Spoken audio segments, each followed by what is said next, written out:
Bíblia Sagrada comigo, no primeiro livro de Crônicas dos Reis.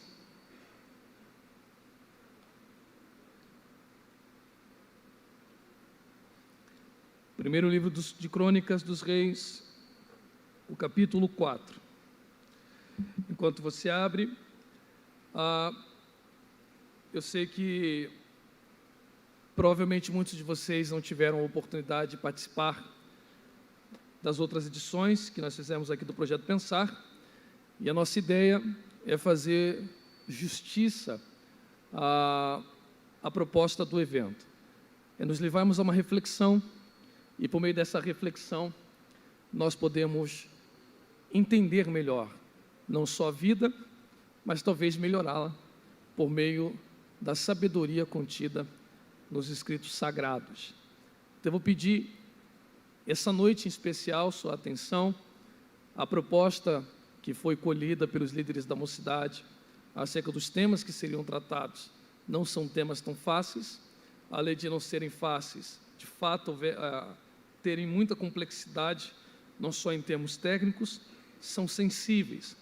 Aproveitando o que está sendo transmitido, se em algum momento, estou fazendo de tudo para que não aconteça isso, se eu tocar em alguma expressão que seja um gatilho e que te gere algum tipo de angústia ou pavor por conta do gatilho, é recomendado que você imediatamente procure um pastor e, por meio do conselho pastoral ou do chamado gabinete, você possa ser tratado, não é? É um tema delicado, os temas que foram escolhidos, eu vou fazer de tudo para não tocar em gatilhos, mas mais uma vez eu repito, se eu tocar em algum gatilho e te causar angústia, é preciso com que você faça com que a palavra de Deus não só te alerte a este gatilho, mas que você procure um tratamento mais rápido possível para amenizar essa situação difícil. 1 Crônicas, capítulo 4, versículo 9, está escrito: E foi Jabes mais ilustre do que seus irmãos. Sua mãe chamou seu nome Jabes, dizendo: Porquanto com dores eu dei a luz. Porque Jabes invocou o Deus de Israel, dizendo: Se me abençoares muitíssimo, e os meus termos amplificares, e a tua mão for comigo, e fizeres do que mal não seja aflito, e Deus lhe concedeu o que lhe tinha pedido. Se você puder e quiser, diga amém, por favor. Amém. Amados, numa análise fria, sem usarmos os parâmetros ou sentido metafísico, entendendo que a expressão metafísico é meta, além, físico, já compreendemos. Sem os aparatos da compreensão da vida na ótica do além físico, do metafísico ou da vida espiritual, que rege esta para nós e que nós não a vemos nesse plano, apenas sentimos. O que é existir? O que significa ser? O que é ou qual o sentido de estarmos aqui? Em que se consiste a nossa existência? Parece uma pergunta rasa, porque é curta, mas não é rasa, é complexa, difícil.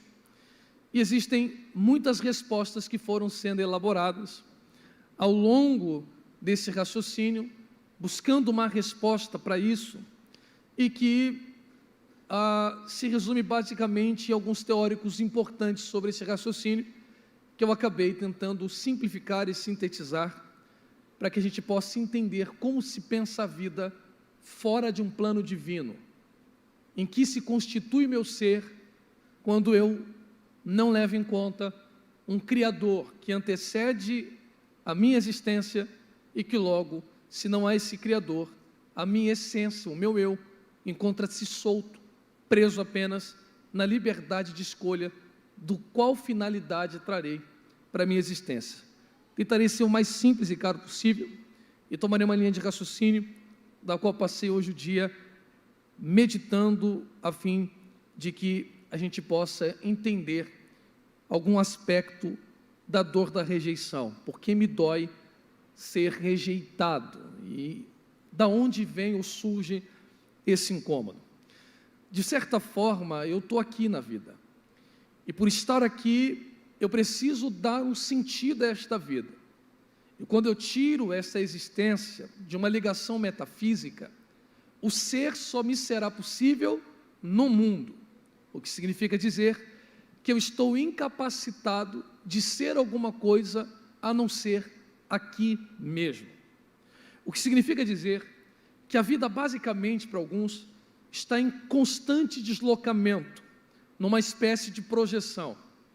Ou seja, já que eu estou aqui, já que eu sou resultado de um coito entre um casal e fui lançado no mundo, preciso dar um sentido a essa existência, porque não tenho capacidade de existir em outro lugar a não ser aqui.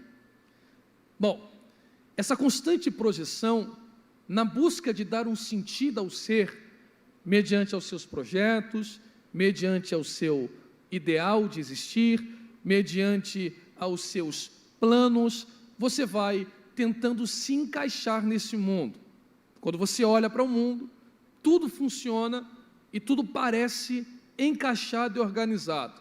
Por mais que hajam diferenças entre aquilo que constitui o mundo, rio é diferente de mar, plano é diferente de montanha, e assim sucessivamente, tudo se encaixa, tudo tem uma certa harmonia, e eu preciso também encontrar essa harmonia para dar um sentido à minha existência.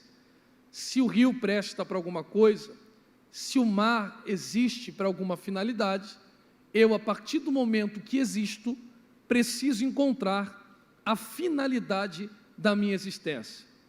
3 coisas surgem para isto. Quando eu olho para tudo e vejo que tudo na natureza se encaixa, há um problema na minha existência. Não um problema, vamos chamar assim de problema para ser mais coloquial. Quando eu olho para os animais não podem ser nada mais, nada menos do que aquilo que são. O mar não pode ser rio, o rio não pode ser mar, o céu não pode ser terra, a terra não pode ser o céu. Tudo é o que simplesmente é. E quando se enquadra naquilo que é para ser, dá sentido à existência daquilo. O problema é que nós, quando tiramos o aspecto divino, não temos um ser que nos anteceda e nos indique o que devemos fazer com a vida. E o que me resta é a liberdade de escolha. Então, 3 coisas aqui me surgem a fim de dar sentido ao meu ser, a construção da minha existência ou sentido da mesma. Primeiro, existem variáveis.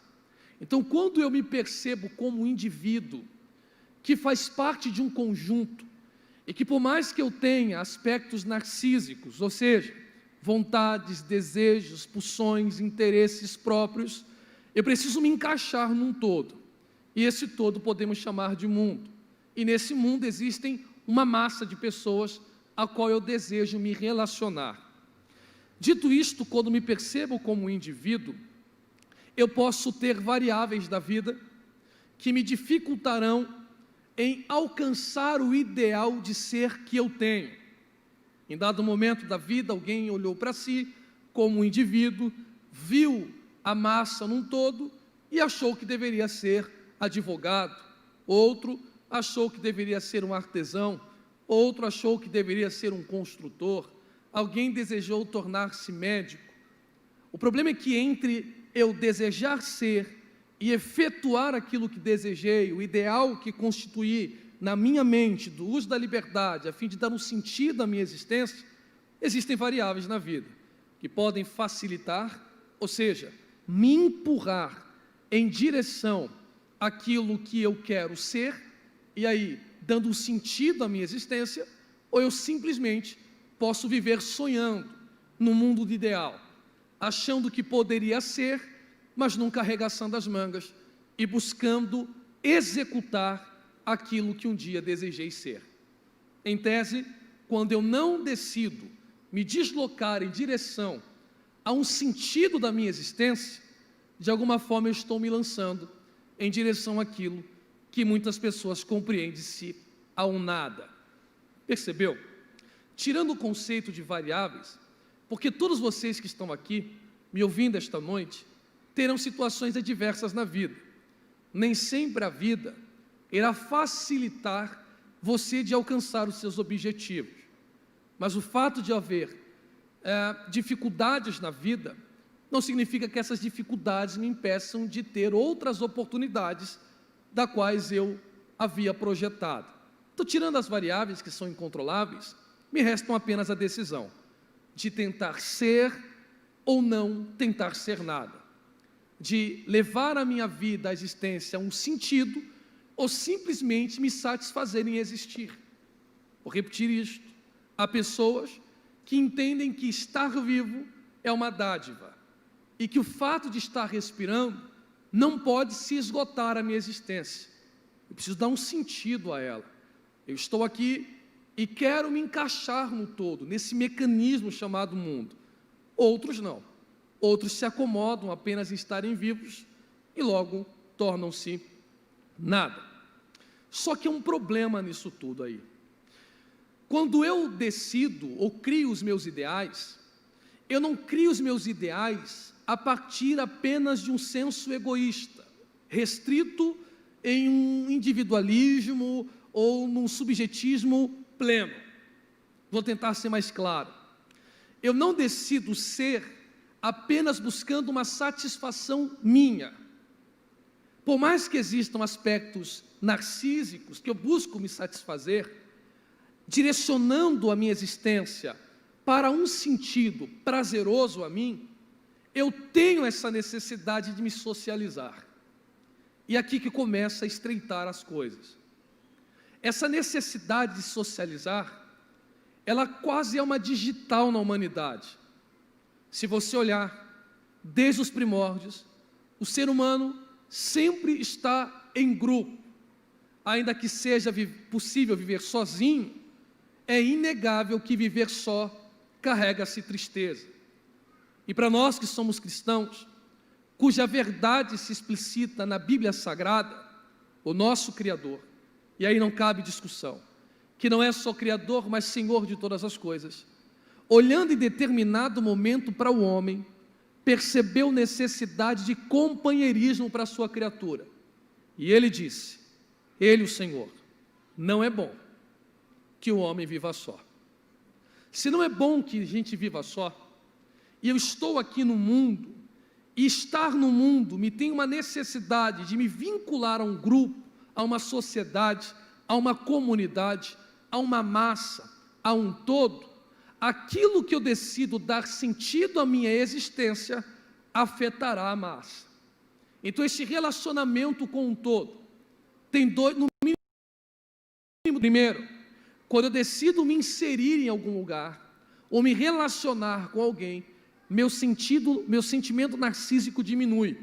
Eu preciso abrir mão de alguma coisa, eu preciso de abdicar de alguma vontade, eu preciso neutralizar alguma pulsão, porque o outro ser a qual eu estou disposto a me relacionar também é narcísico, também tem suas vontades, também se ama, também tem seus interesses. Então todo relacionamento começa no princípio de abdicar de alguns desejos. Segunda característica desse relacionamento, quando eu tiro o divino da minha existência, ela se esgota, não só em liberdade, mas em utilidade. Alguém está me ouvindo ainda? Diga amém, por favor. Amém. Se eu não estiver sendo claro, é só você dar um sinal, e eu vou tentar ser o mais claro possível para que você me entenda. Então, ao mesmo momento que eu decido, tentar dar um exemplo aqui, eu vim ao mundo, meus pais resolveram me trazer à vida, ou eu fui um acidente de percurso, mas vi a vida. Estou respirando, cresci e me percebi como indivíduo. E a partir do momento que me percebo como indivíduo, percebo que estou vivendo. E preciso dar um sentido a essa existência. Existir vai além só de comer, existir vai além de calçar, existir vai além de vestir-me. Eu preciso dar um norte à minha existência. E eu preciso escolher qual é o sentido que eu quero dar à minha vida, qual é a importância que quero dar à minha existência. E a partir do momento que decido acerca dessa importância, eu quero me inserir em um grupo. E a partir do momento que decido me inserir em um grupo, aquilo que decidir dar essência à minha existência vai afetar o grupo, ou agregando ou desagregando, ou causando valor ou não causando valor. Eu vou usar para vocês aqui, em um livro, A Introdução à Filosofia, escrito por um grande filósofo, chamado de Heidegger, quando ele usa acerca do giz. Redobre a sua atenção, por favor. Se você pegar um giz, disse Heidegger, e perguntar para alguém, o que é o giz? Alguém olhará para o giz e dirá, o giz é um objeto criado para que eu possa escrever num quadro. Sim ou não? Perceba que o giz, então, é duas coisas. O giz é constituído de uma propriedade e o giz tem uma essência que dá sentido a esta existência. Então, eu sou, como existo, um ente, e eu sou algo em essência. Então, apenas existir não dá sentido à existência. O que dá sentido à existência é a essência que estou dando a este ser. Fui claro? Maravilha. Este púlpito serve para apoiar a Bíblia e o notebook. Se esse púlpito estiver quebrado, ele presta para alguma coisa? Ele existe, mas não presta porque não funciona. Um relógio funciona para falar as horas. Sim ou não? Adianta ter um relógio no pulso que está sem bateria? O relógio existe, o valor dele é o mesmo, mas por não estar exercendo a sua essência de existência, não presta para nada. Então, eu sou utilidade para alguém. Percebem isso? Um escritor sociólogo chamado Zygmunt Bauman, citando Marcel, ele diz o seguinte: sou o que sou porque outros me reconhecem como tal. Frase extraordinária. Sou o que sou porque outros me reconhecem como tal. Eu tenho um sentimento confuso em mim. Eu confundo o que é ser amado com o que é ser escolhido. Em determinado momento da vida, para que a minha existência tenha sentido, eu também tenho que me sentir útil, para que possa me encaixar na harmonia do todo.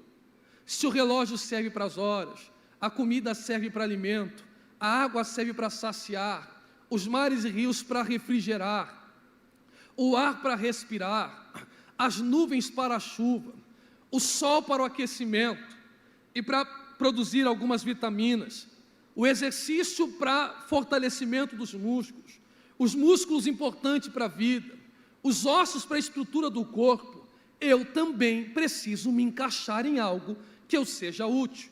E para que eu seja útil, a aprovação do outro é que dará sentido para que eu entenda se a minha existência tem sucesso ou não. Está explicado. É por isso que a rejeição dói. Não fica claro, não é? Não tem problema. Estou aqui para ser.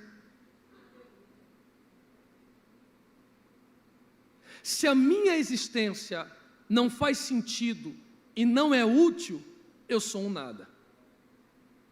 Eu sou um relógio sem bateria. Eu sou um alimento apodrecido. Eu sou uma água que não refrigera. Eu sou um ar que não dá para ser inalado. E isto machuca.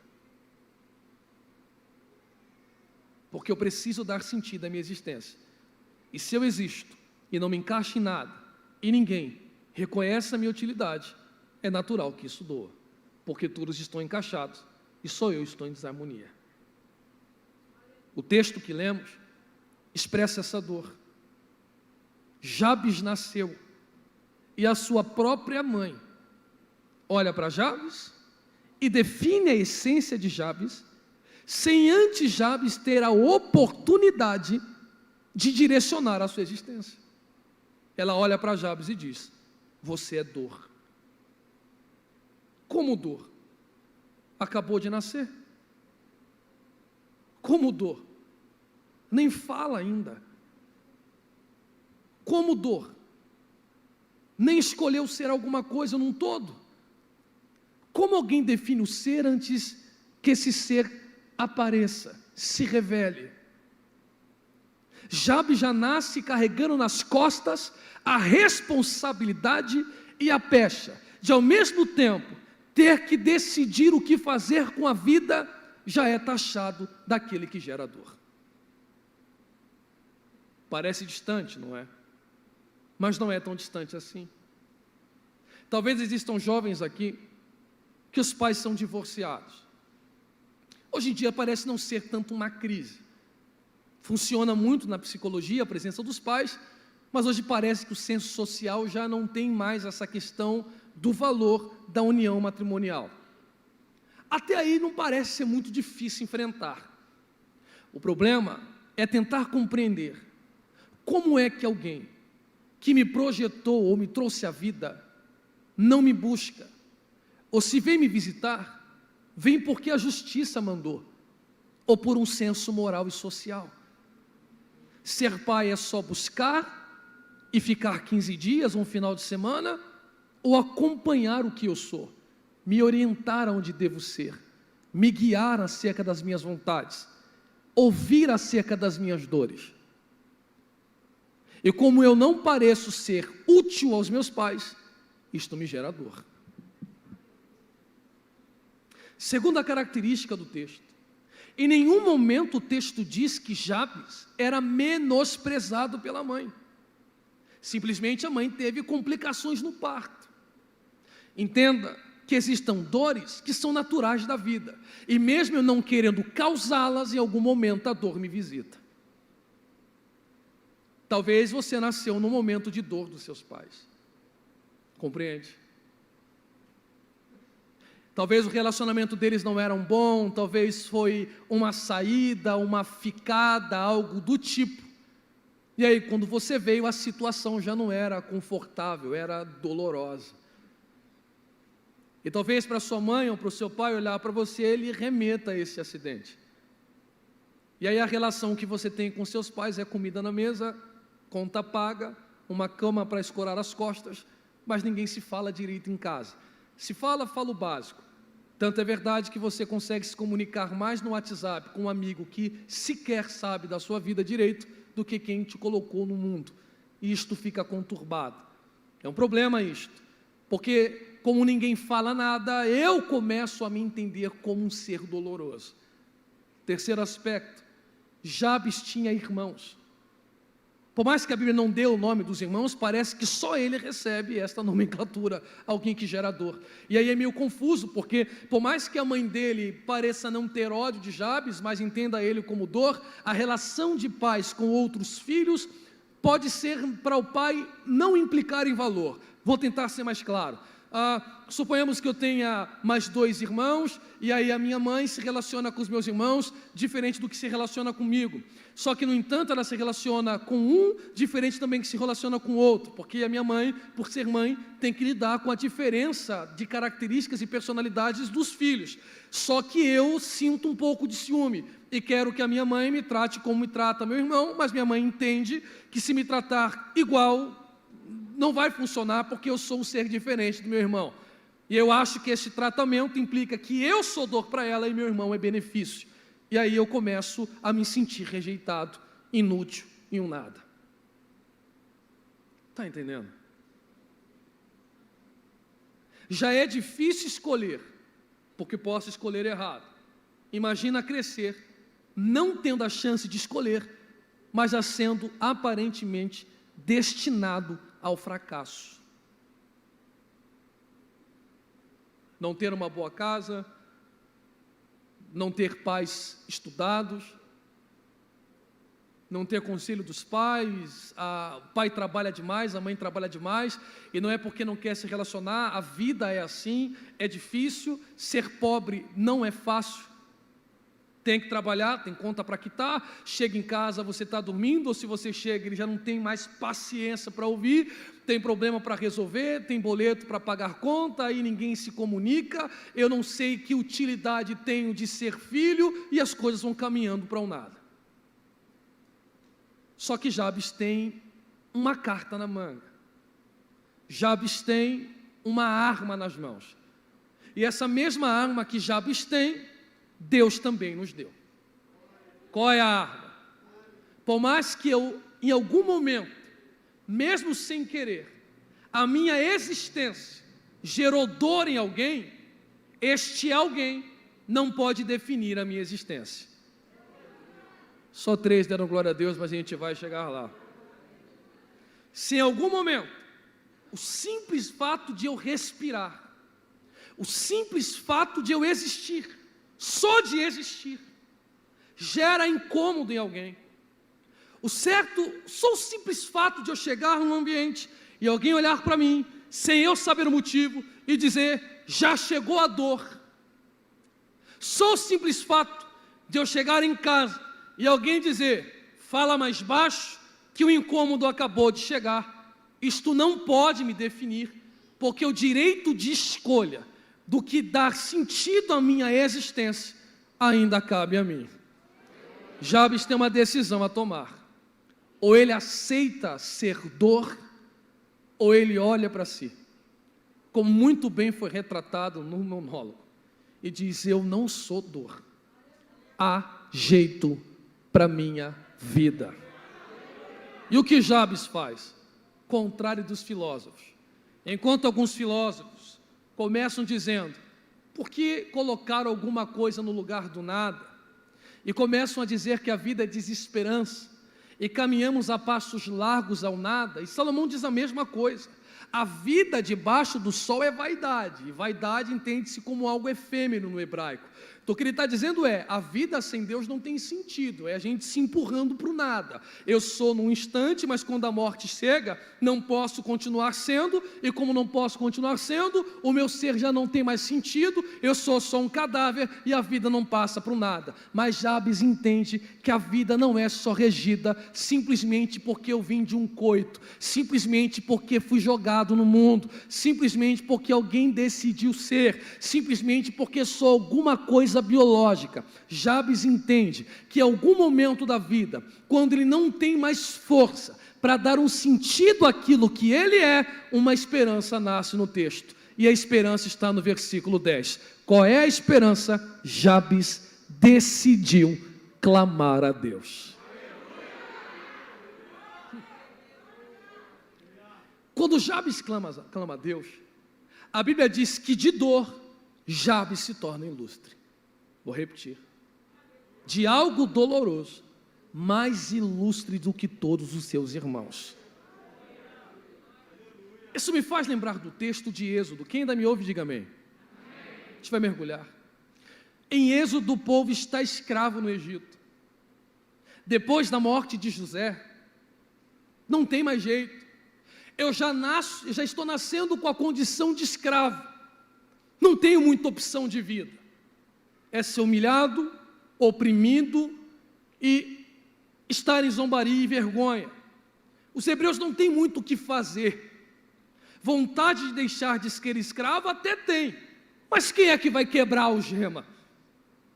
Parece que a condição não muda, mas diz a Bíblia que quando este faraó, que oprimia o povo de Deus, morre, Êxodo capítulo 2, versículo 25, e os hebreus clamaram a Deus, e diz a Bíblia que Deus conheceu. Agora preste a expressão, entenda essa expressão conhecer. A palavra conhecer no hebraico ali é adá. Adá em hebraico não é conhecer simplesmente de saber de uma novidade. Se eu digo que Deus está conhecendo algo a partir de um determinado momento, eu estou ofendendo o atributo divino de presciência. Deus conhece tudo, ao ponto de antes das palavras tocarem os meus lábios, Ele já sabe o que eu irei pronunciar. Este Iadá, ele tem um sentido amplo na Bíblia Sagrada, e que dá uma conotação, nesse contexto, não de conhecer, mas de tomar a dor de alguém para si. Então, quando os hebreus resolvem clamar a Deus dizendo: não nasci para ser escravo, não nasci para ser dor, não nasci para ser humilhação, não nasci para ser motivo de zombaria, ajuda-me, acode. Deus não só ouviu, como tomou a dor para si. Só que esse sentido de tomar a dor no hebraico também significa ação de sabedoria. Então Deus, quando ouve um clamor, não só apenas escuta, mas ao escutar, sente a dor da voz e já sabe como irá agir mediante aquilo que está escutando. E qual é a solução que Deus dá? Basta o cordeiro entrar, que o sentido de vida vai mudar. Eu tenho uma palavra de Deus para a sua vida. Eu também já fui dor. E já contei algumas vezes aqui que até hoje não consigo entender. Por qual motivo? Meu pai, ao se separar da minha mãe, nunca me visitou. E minha mãe, que trouxe-me à luz, nunca me disse um eu te amo. Como era possível meu pai sequer dar um sinal de vida e depois de 33 anos agora me procurar? E minha mãe me trocar pelo meu padrasto e me assistir morando na rua. Como é possível a minha mãe, sabendo que estava na rua, pesando 50 quilos, o externo aparecendo, não sendo magro, desnutrido, ao ponto que a fome já não era mais possível a mim, apenas gastrite, uma dor insuportável no estômago, porque alimento não encontrava, e longo 2 anos, ela sequer me procurava, mesmo sabendo onde estava abrigado, para sequer buscar uma reconciliação. Eu sei o que é frio, eu sei o que é abandono, eu sei o que é rejeição, eu sei o que é fome, eu sei o que é delirar de sede, mas quando eu entrei na igreja, e alguém me disse: só Deus pode lhe dar um sentido à existência. Eu sentia vergonha de comer na presença das pessoas, de tanta humilhação que eu passei. Eu sentia vergonha de ir em restaurante, porque quando ia em restaurante eu achava que todo mundo estava olhando para mim, porque toda vez que eu comia, todo mundo me rejeitava. Eu sei o que é sequer receber a paz do Senhor, porque em dado momento em São Paulo meu cabelo cresceu, e eu não tinha condição sequer de cortar o cabelo, mas queria ir para a igreja, porque era o único lugar onde eu encontrava descanso. Usava arquinho, e fui taxado de homossexual, porque queria pentear de alguma forma o cabelo, para me encaixar na massa. Às vezes, as pessoas sabiam que eu gostava de cantar, e não tinha ninguém para cantar ou tocar, mas pelo meu aspecto magro, pobre, com roupa usada, e cheirando mal na igreja, sequer me davam oportunidade. Mas alguém me disse: se você deixar o cordeiro entrar, aleluia, só Ele vai dar um significado à sua existência. Eu tinha uma decisão a tomar: ou eu me entregava à depressão, ou eu me entregava ao suicídio, ou eu dizia: Deus tem um plano para mim também. Eu não tinha mãe e pai. Eu fui aprender a ter pai e mãe com 20 anos. Eu não sabia o que era uma carne, sequer colchão duro. Eu delirei de sede domingo no chão da faculdade teológica. E a única esperança que eu me agarrava é que quando eu chegava na igreja, Deus tomava alguém e dizia: vai passar. Aleluia. Eu tenho um plano, eu vou te calçar, eu vou te vestir e eu vou te usar, ainda moço, para impactar a vida de muitas pessoas neste Brasil. E eu dizia: eu quero. E não é que deu certo. Não só estou gordo, com 80 quilos, como tenho pais maravilhosos, como a minha mãe biológica me procurou, e eu não disse não. Eu paguei o advogado para a separação dela, minha mãe está de prova. Paguei durante muito tempo as contas de água, de luz dela. alimentei muitas vezes os filhos que ela teve de outro casamento. Como meu pai biológico me procurou, eu não disse não para ele, eu disse: você também é meu pai, eu te chamo de pai, mas o que você não foi para mim, seja para os meus irmãos. Eu não puxei o gatilho, eu clamei a Deus, e quando eu clamei a Deus, não sei por qual motivo, a não ser graça e misericórdia, Ele olhou para mim e citou aquilo em Isaías, mostrando que é uma verdade. Se todavia uma mãe se esquecer do filho que a amamenta, era para você estar com a mão erguida há muito tempo, dando glória a Deus, mas eu gostaria que você levantasse a sua mão mais alto que você pudesse, e não baixe as suas mãos, não baixe as suas mãos.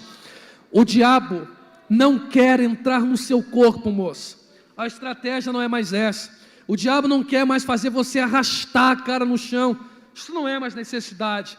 Ele quer que você entenda que a vida é um jardim do Éden, que a existência é uma bênção, mas ele quer o teu ouvido, porque a serpente tem a boca venenosa, e ele quer envenenar os seus ouvidos dizendo: nem seu pai te quer, nem seus irmãos te respeitam, ninguém veste a sua vida, você é um nada que não presta para coisa alguma. Mas esta noite você está no lugar certo, porque como você está com as mãos erguidas e clamando a Deus, sua voz, seu choro e sua lágrima não fica restrita a uma instituição religiosa, e seu grito não para na ADEP e muito menos em Pilares. Ele sobe como incenso suave e agradável às narinas de Deus, e Deus está dizendo: eu te conheço, toma a tua dor e sei como agir. Deus ainda aplana os montes, abre caminho no deserto, tira a água da rocha, mas dará um sentido à tua existência. Quem recebe esta palavra, um minuto de glória, se você puder adorar aquele que tem um projeto de vida. Coloque a mão no ombro da pessoa que está ao seu lado, por favor, no ombro dele, no ombro dela, no ombro dele. Chacoalha ele, chacoalha ela e diga para ela: você não é um imprestável. Eu quero que você diga: você não é um inútil, você não é um sem valor. Diga para ele, porque o apóstolo Paulo disse que nós somos um corpo e os órgãos mais vitais são os menores. Quem está entendendo o que eu estou pregando? Um minuto de glória a Deus, aquele que dá um sentido à sua existência.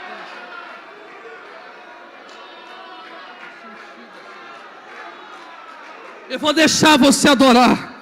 Eu vou deixar você adorar. Porque enquanto você adora, você está dando sentido à cruz. Como é que eu estou dando sentido à cruz? O mundo te rejeitou, mas aquele que não teve por usurpação ser igual a Deus disse: eu vou me esvaziar, eu vou descer lá, eu vou morrer por ele, para ele entender que a vida tem sentido. Tem jeito.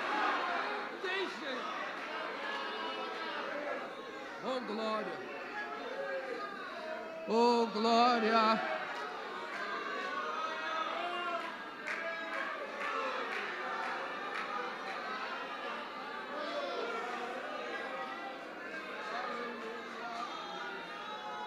Aleluia, aleluia. Antes de eu mudar de tópico, vou repetir: a decisão só cabe a você.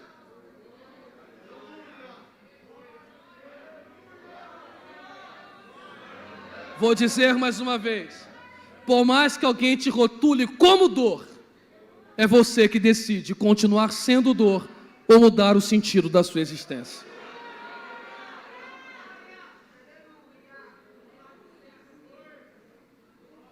Viver não é fácil, mas é bom. Em aborto, os fetos lutam para não serem abortados.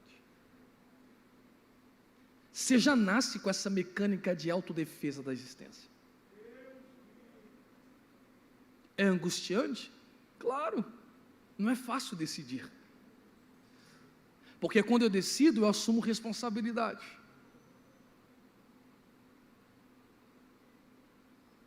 Só que você está vivo.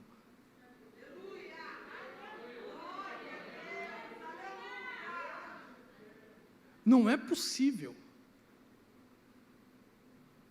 que você vai voltar para a cachaça, se afogar numa balada, pela dor de uma existência. Não é possível.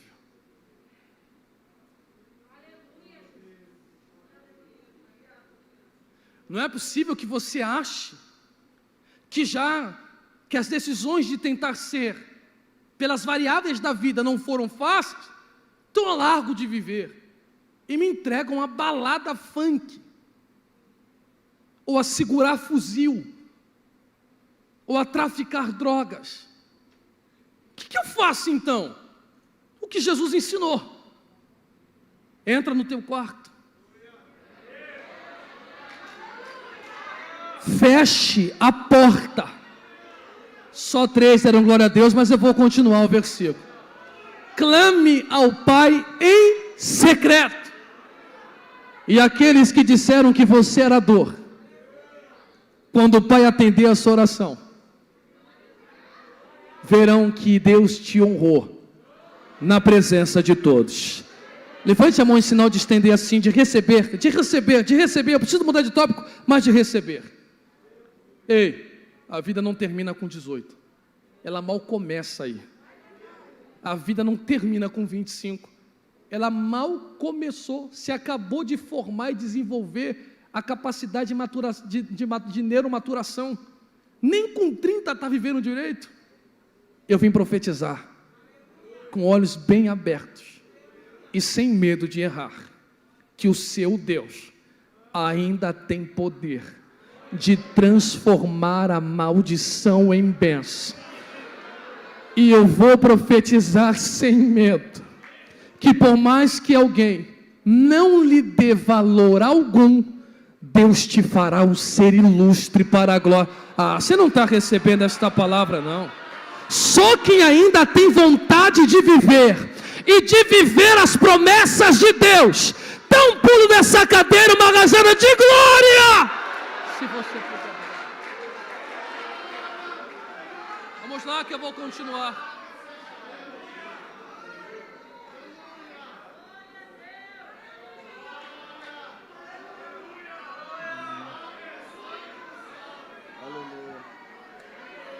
Aleluia, aleluia, aleluia. Sabe, queridos, eu não vim aqui lhe pregar autoajuda, senão você não pensa, você só se conforta. De fato, existem pessoas que passaram por rejeições, outras não. No aspecto familiar, tem muita gente aqui que tem tudo na vida. Tem pai, tem mãe, tem o que comer. Quando terminar o culto, tem aonde dormir. Tem um celular. Pode não ser o da maçã mordida, mas funciona. Funciona. Está valendo. Tem amigos, tem namorada, tem namorado, mas estão abatidos, numa espécie de neurose do rejeitado. Pena que você já cansou de ouvir, eu vou parar de pregar. Quem quer ouvir ainda, diga glória a Deus aí. E quando eu acho que sou rejeitado e não sou? E quando eu é quem me rejeito? Eu vou te explicar como. Eu sempre faço essa pergunta porque eu não sou da área. Tem algum psicólogo aqui formado, de preferência? É raro não ter na igreja um psicólogo. Aquela irmã não veio, né? Ela não veio, né? Tem uma na cantina. Mas tem, porque é muito difícil não ter na igreja um psicólogo. Mas vamos lá. A psicologia, irmãos, em determinado momento, Freud ele desenvolve uma espécie de psicologia social ou psicologia da massa. O que significa que, em dado momento, eu não sou simplesmente eu só. Existe uma relação com outros. Quem tem, diga amém. Então, eu não nasci e disse assim, pastor Edilson, serei isso aqui. Não existe isso. Em algum momento eu olhei para o todo, e o todo me deu um sentido, e a partir desse sentido eu fui me direcionando. Então eu vou me encaixando nessa massa. Bacana. E aí, irmãos, que tal um negócio que parece que eu estou repetitivo, mas é que o assunto é tão atual, que eu acabo voltando para a mesma coisa, para explicar outras coisas. E para falar de rejeição para o jovem, não tem como eu não falar do Instagram. Impossível. Quem usa Instagram, levante a mão. Todos os que usam. Vai falar que você não usa Instagram. Olhe para cá. Pastor Edilson, em algum momento, o ser já não vale mais nada. Como eu disse para você, o existir sem utilidade não vale. E como eu preciso da aceitação de outro para me sentir escolhido, porque muitos jovens aqui, o amor de pai e mãe não é suficiente. Quem ainda me ouve, diga amém. Por que não é suficiente? Porque se fosse suficiente, você não entrava em crise no término do namoro. Você já é amado pelos seus pais. É porque você quer ser escolhido. E na sua cabeça, pai e mãe ama só pela existência. E de fato, eu não sei nem o que o Bernardo será em essência. Mas só de ele existir eu já o amo. Talvez para Bernardo não seja suficiente, ele quer ser escolhido por alguém. E aí ele se sinta útil, valorizado. Maravilha.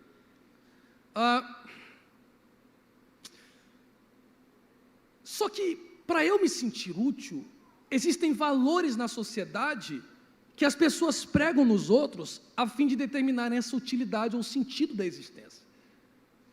E basicamente, hoje em dia, eu não estou valendo o que sou, mas o que tenho.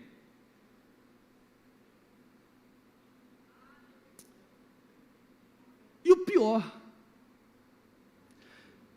eu vou fazer agora, daqui a alguns dias, 33 anos de idade.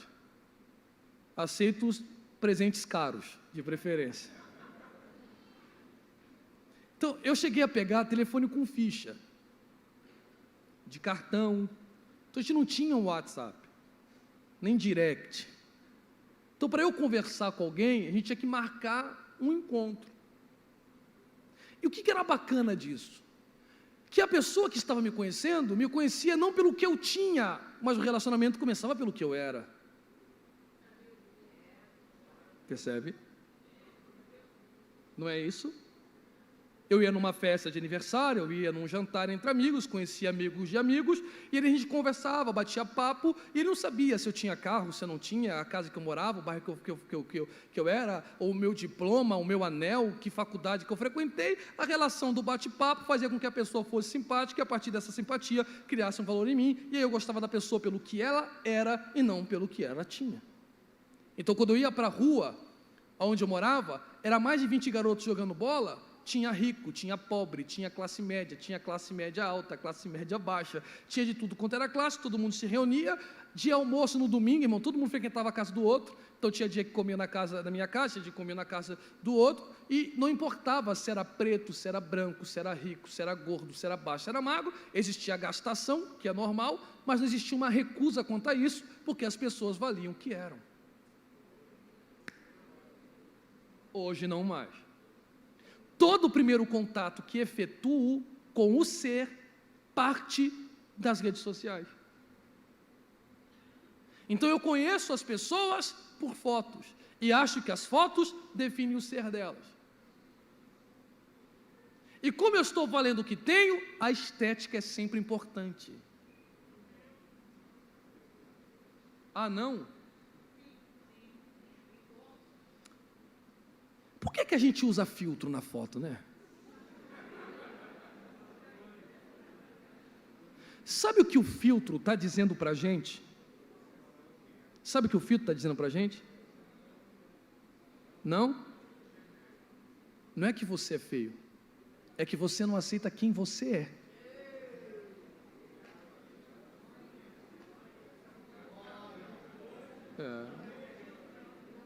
Tem filtro que muda a cor dos olhos, porque eu estou tão descontente com o que eu sou, que nem o castanho me satisfaz.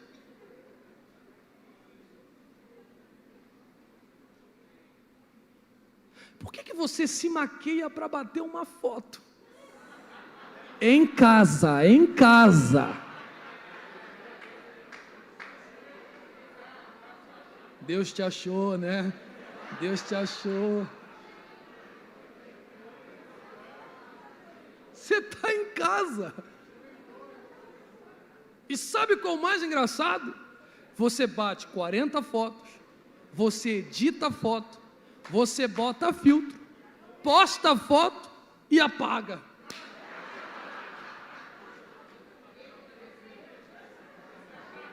Não fiquei legal, mas é você, ser humano. Foto não é plástica. Só... Amados, está vendo esse cabelo aqui? É duro.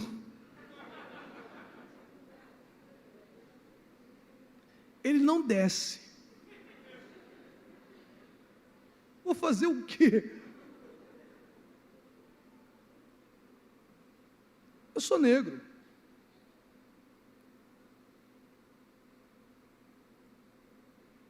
Gato, mas seu riso me ofende um pouco.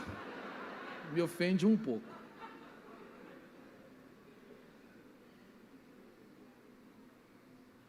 Na ânsia de ser escolhido, a gente está deixando de ser para satisfazer só o outro. Na ilusão de que uma curtida faz eu acreditar que estou sendo valorizado.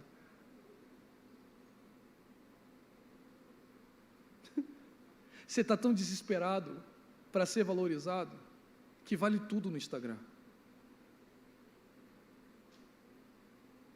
Postar foto em carro que não é seu.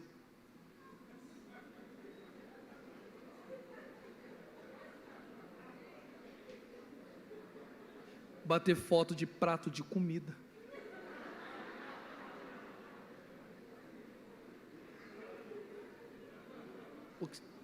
Eu não entendo isso. Mas de alguma forma você está dizendo, olha o que eu estou comendo. Posta lá arroz, feijão e banana, que eu sei que tu come e tu não posta. Eu sei que tu come, com a mão ainda, com a banana aqui, ó. Eu te conheço. Não vai dar curtida. E aí você começa a se afligir ao ponto de que se eu não me enquadrar em um aspecto que me faça ser compartilhado virtualmente, a vida não faz mais sentido. Você não aceita ser calvo, você passa uma cola e bota um cabelo. Você não aceita o nariz que tem, aí se maqueia. E eu tenho esposa em casa e eu sei, ela tem uns vídeos lá de umas meninas que assustam. Irmão, elas vão tirando a maquiagem. É a situação de Jacó. Tu casa com Raquel, mas é Lia. Você não...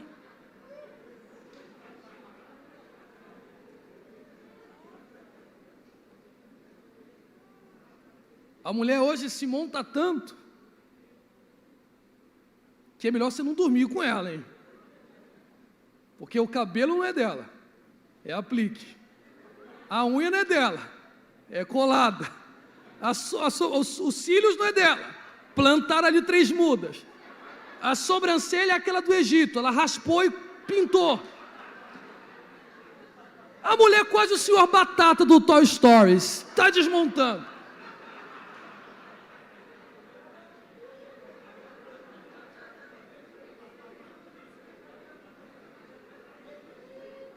Cuidado para não rir de você mesmo.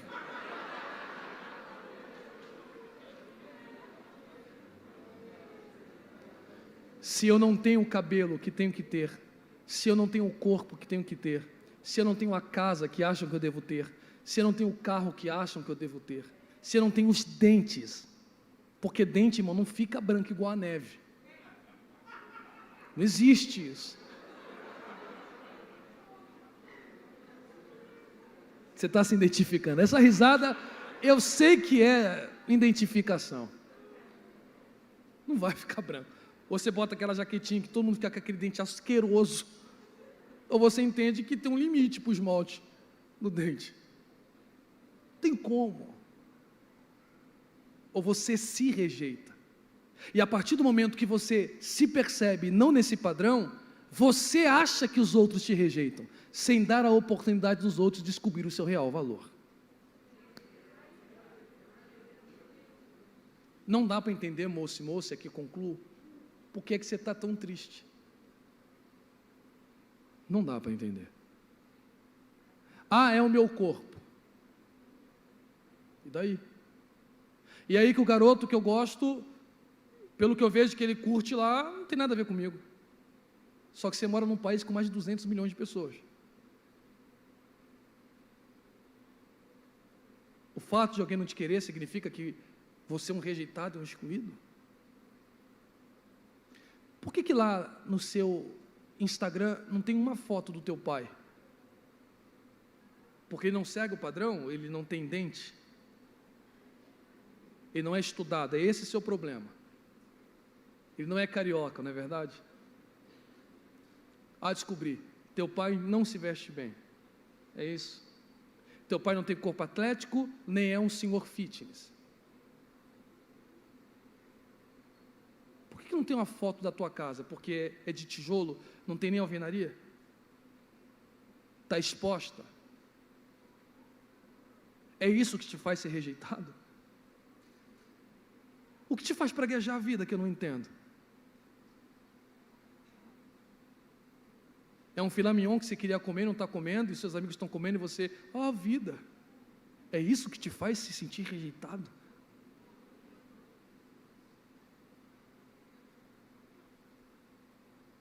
É o quê? É que todo mundo tem 1000 seguidores, você só tem 300. Entende? E aí você culpa a igreja que diz que o seu corpo não é objeto. E para ter curtido, o segredo é bater foto de costas e de biquíni. É esse o seu problema de ser rejeitado? Está na hora de você entender que você precisa se aceitar. E você está buscando uma felicidade que não é real. Você está tentando ser aquilo que você não vai conseguir ser. Você quer ser o que os outros são, no ideal de ser que você construiu aqui. Eu queria muito ser o Neymar. Não jogar bola, eu prefiro o cérebro, mas eu digo dinheiro. 35 milhões. Irmão do céu. Eu estou falando aqui, ele está ganhando dólar. Não dá. O Neymar acho que não tem dificuldade na vida, na questão financeira. Se ele vai numa padaria, aposto que ninguém cobra. Não vai cobrar. Eu vou ali para o Brasil. Compra passagem. Que passagem? É jato. Eu nasci para essa vida, irmão.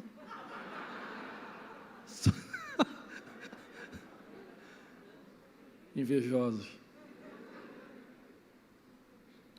Mas não dá para ser o Neymar porque eu não tenho a perna dele nem as suas habilidades. Mas o fato de eu não ter uma capinha de ouro, uma casa em Paris, em Barcelona e outra em Beverly Hills, e um jato que me carrega para onde quer, e um helicóptero de 6 lugares, não significa que a minha vida não seja boa. Opa! Eu posso não ter muitos seguidores, mas eu tenho 3, 2, 5 que me amam. Olha aí. Eu posso não ter muito valor, mas eu agradeço por também ser um instrumento de Deus. A questão é uma só e aqui concluo. E Salomão dá uma ótima dica.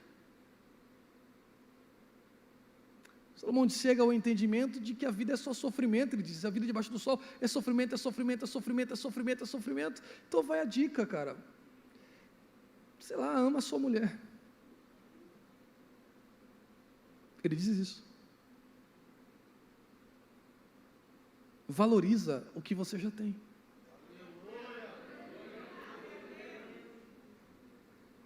É duro o cabelo. Se gostar, é duro. E se não gostar? Vai ter quem goste. A voz é desafinada. Mas se eu receber a oportunidade, tape seus ouvidos. Mas eu não vou deixar de glorificar a Deus da forma que eu quero glorificar. Olha, eu não tenho uma leitura legal não, hein? Eu pulo vírgula. Não entende ponto. Mas se o pastor falar, dá uma palavra. Posso até não dar, pastor, não sei falar muito bem não. Mas o versículo eu vou ler. Vou errar, alguém vai rir? Vai, e daí? Para alguém está sendo útil.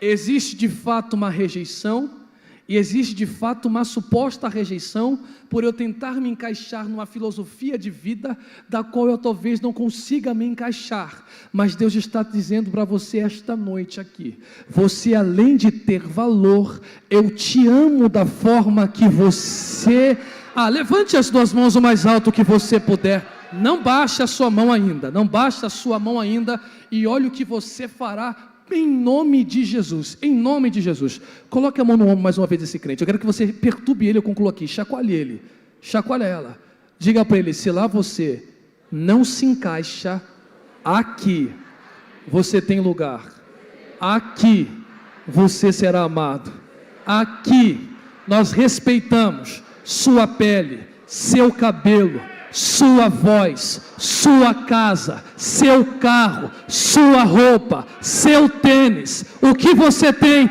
não definirá para nós o que você é, porque o mesmo sangue que pagou, de quem tem muito, quitou a dívida de quem tem. Quem recebe esta palavra, em nome de Jesus, dá um pulo dessa cadeira glorificando a Deus se você puder. Eu preciso orar por você. Obrigado. A decisão é sua. A decisão é minha. A decisão é o quê? A decisão é o quê? Você decide como é que você vai embora aqui hoje. Ou você sai entregando os pontos pela dor da rejeição, ou você faz o que a psicologia chama de sublimação. Você pega essa dor e transforma em potência. Só tem um jeito, clamando a Deus. Oh glória, eu quero unir a minha fé com a sua. Se essa mensagem em algum momento falou com você, não importa a causa, eu não vou pontuar para não expor. Sai do seu lugar que eu quero orar por você.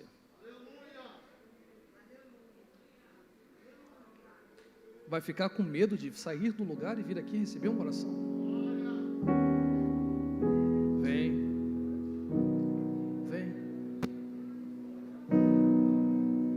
Vem, não espere pelos outros, a decisão é sua. Vem.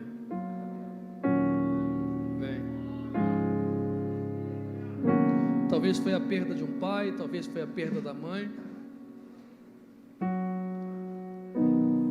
talvez foi um trauma sofrido, talvez você não consiga se encaixar, sabe? A casa não é muito boa, a condição financeira não é legal, e não é que você não queira ser, é que teve que trabalhar cedo para ajudar os pais, atrapalhou os estudos e aí dificultou um pouco. Eu vim lhe dizer que Deus tem um sentido para a tua vida. Eu vim lhe dizer que este não é o final da história.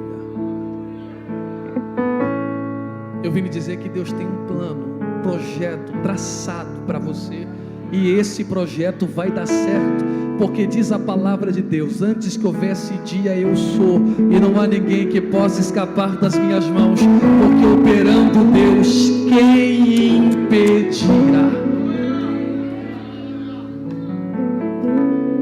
Hoje eu estou tão curado que eu vou dar um testemunho aqui. Esses dias eu e Cristiane fomos viajar para a Bahia, um determinado hotel. Chegamos no hotel, não tinha preto. Irmão, me senti isolado.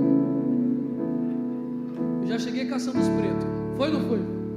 Só branco, irmão. Parecia uma colheita de algodão. O pessoal que trabalhava lá, tudo preto. E eu falei assim, a Cristina morrendo de vergonha, que eu sou meio cara de pau. E eu assim, cadê os macacos? Cadê os pretos? Cadê a minha raça? Ela disse, olha, aqui é difícil. Que preto não aparece muito. Só vem assim para passar um diazinho, mas não fica muitos dias não. Se fosse outra época, eu dizia assim, ó, e os brancos vão me ofender. É lugar de gente racista. Eu tô nem aí, irmão. Primeiro, todo mundo me tratou bem. Segundo, o que tinha de branco puxando papo comigo não está escrito no gibi. Às vezes você cria na cabeça que é rejeitado. Comi, repeti, fiz amizade, tirei sarro, porque eu tive que vencer aqueles traumas. E se Deus me fez superar esses traumas, é o mesmo, Ele não mudou. Ele é o mesmo ontem, hoje e será eternamente. E Ele disse para Jeremias, desce na casa do oleiro e vê o que está acontecendo lá. E quando Jeremias botou a cara, ele viu um barro que se quebrou, mas o oleiro pegou o barro, amassou e fez um vaso mais excelente do que o primeiro. Eu vim profetizar que ainda há excelência na tua vida, escondida nessas rachaduras. Quem entende isto, diga glória a Deus. Se você feche seus olhos, por favor. Estenda as mãos para cá, se você puder estendê-las. Senhor Deus, a intercessão me ajuda, porque eu sei que essas mulheres são de oração. A intercessão me ajuda. Senhor, aqui está estes jovens, aqui estão muitos jovens. Uns tiveram disposição e vieram, outros ficaram tímidos e decidiram não vir à frente. Mas onde quer que a nossa oração alcance, que as tuas mãos se movimentem em favor dessa juventude. Temos visto suicídio, Senhor, depressões, ansiedades, pânico, angústia, que às vezes bate sem ter uma explicação clara pelo seu motivo. Mas nós somos o teu barro, Senhor, e tu és o nosso oleiro. Tira de nós essa essência de dor e transforma essa dor em sublimação, em potencial, Senhor. Eu não quero saber o histórico da família destes jovens, mas eu quero te pedir que a partir deles muda o histórico dessa família. Eu vim profetizar que eles serão como rios, canais, sal, luz, e aonde quer que eles pisem, Senhor, a trajetória, a história, como aconselha Pedro, que as nossas aflições consolam os santos, que haja consolo, que haja superação, por meio da graça do Teu Espírito Santo. Mas o mais importante, eu te peço, Senhor, dê força para perdoar, Senhor, porque se a gente não liberar esse perdão, se a gente não liberar esse rótulo, essa pecha que colocaram em nós, de uma dor que a gente não sabe por que causa, e a gente tenta procurar o motivo na pele, no cabelo, na fisionomia, a gente tenta procurar a razão, por que meu pai me trata assim, minha mãe me trata assim, por que ninguém quer me namorar, por que ninguém me procura, por que ninguém me aceita, por que ninguém me segue, por que ninguém me valoriza. Senhor, nos ensina a perdoar, Senhor, nos ensina a tirar do nosso coração este peso, este fardo que nos coloca para baixo, porque melhor o que está conosco do que aquele que está lá fora, e sabemos que os teus caminhos são mais altos do que os nossos. Meu Deus, eu estou sentindo a presença do Espírito Santo. É uma noite de cura, irmãos. Quantos estão orando? Quantos estão orando? Eu quero ouvir você orar. Eu quero ouvir você orar. Eu quero ouvir você orar. Eu quero ouvir você orar, Senhor. Jovens que foram espancados quando crianças, jovem que o pai apagava cigarro, jovem que dizia: eu não sei porque nasci, porque eu estou aqui só para apanhar e sofrer, eu não sei porque tanta aflição, porque meu pai não me ouve, não me escuta, porque eu não tenho direito de apontar a direção do barco. Mas hoje eles tomaram uma decisão, a decisão de Jabes, a decisão de Israel do Egito, de clamar a ti: Senhor, então eu te peço, socorre esses jovens, que toda cicatriz na alma seja estancada, Machúria. Meu Jesus da glória, que haja cura na sua mente, que haja cura no seu coração, que haja cura nas suas emoções. Hoje Deus marcou esta noite para lhe dizer: você não é um nada, você não é um objeto jogado no universo, você não é um ser sem sentido, eu te uso, você é como flecha na mão de um valente. Assim são os filhos da mocidade. Meu Deus, são muitas flechas, são muitas flechas, são muitas flechas. Eu quero fazer algo para passar o microfone, que ainda há algumas coisas para serem feitas, mas se não for desagradável, moça com moça, moço com moço, para evitar constrangimento, a não ser que tenha intimidade para isso, de 2 em 2, vire de frente para alguém, e não precisa tocar nessa pessoa, só feche seus olhos. Dia 2 e dia 9 de novembro, às 19h30, aqui na DEP, projeto Pensar para a Juventude. Porque se lá eles não têm abraço, aqui eles terão 2. Dia 19 e 26 de outubro, dia 2 e dia 9. E o seu. Aqui a gente só rejeita pecado, mas sempre tem jeito para o pecador. Oh glória! Aqui a gente se